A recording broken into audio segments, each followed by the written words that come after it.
রামিসা হত্যাকারী ধরা পড়েছে। রামিসার হত্যাকারীর পর্যাপ্ত পরিমাণ দেশের প্রচলিত আইন অনুসারে বাংলাদেশ সরকার নিশ্চিত করবে। এটা এটা আমরা বুঝতে পারছি যে সমাজে সারা দেশে যে রামিসা চাঞ্চল্যকর ঘটনা প্রত্যেকটা ঘরে ঘরে যেহেতু প্রত্যেকটা মানুষের মুখে মুখে যেহেতু এটা চলে গেছে, এই বিচার কেউ রক্ষা করতে পারবে না, এটা বিচার হবে। কিন্তু আমাদের একটা একটা সতর্ক হতে হবে যে বাংলাদেশে গার্মেন্টস শিল্পে প্রায় 40 থেকে 45 লক্ষ শ্রমিক কাজ করে। এর মধ্যে 80% নারী শ্রমিক।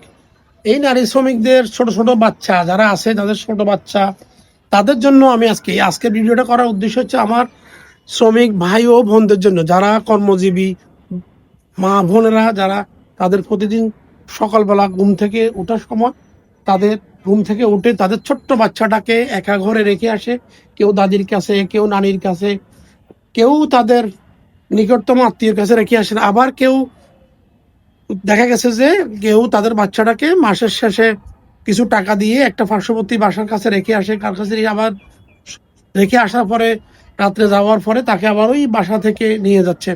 তো আপনাকে অবশ্যই আপনার শিশু সন্তানটিকে কোথায় রেখে যাচ্ছেন, কোথায় রাখবেন, কোথায় ওই যাদের কাছে রেখে যাচ্ছেন তার চারপাশ নিরাপদ কিনা, তাদের এমন এক ব্যক্তির কাছে রেখে যাবেন আপনার ছোট্ট বাচ্চাটাকে, তার যেন আপনি যে তার থাকা খাওয়া তার সমস্ত তার যে একটা সেফটি, তার নিরাপদ, সেই নিরাপদ জায়গাটা আপনাকেই নির্ধারণ করতে হবে যে আপনার সন্তানটা কোথায় থাকবে, নিরাপদে থাকবে কিনা। আপনি যে আজকে ছোট বাচ্চাটাকে রেখে যাচ্ছেন, রাত্রে এসে তাকে তার অক্ষত অবস্থায় আপনি পাবেন কিনা, ওইটাকে আপনাকে নিশ্চিত করতে হবে।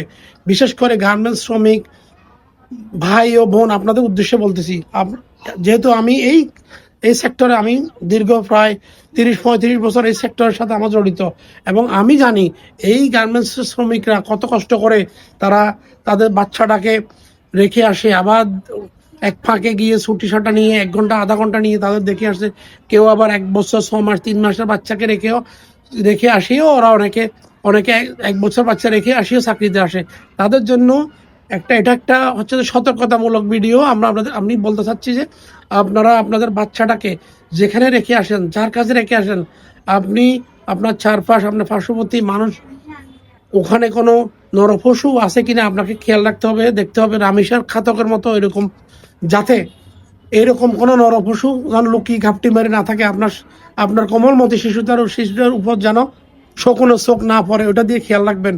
এবং আমি আবারও বলতেছি, এই হত্যার পিছনে এই হত্যার বিচার হবে, এটা আমরা এক্সপেক্ট করতে পারি বাংলাদেশ সরকারের উপরে। এরা অলরেডি সরকারের প্রধান অলরেডি রামিসার হত্যাকারীকে দেখে আসছেন ও রামিসার বাবাকে সান্ত্বনা দিয়ে আসছেন। তবে এইটা আমরা মনে করতেছি রামিসার হত্যাকারীটা এটা লুকাতে পারবে না, এটা জনসমক্ষে বিচার হওয়া উচিত হবে।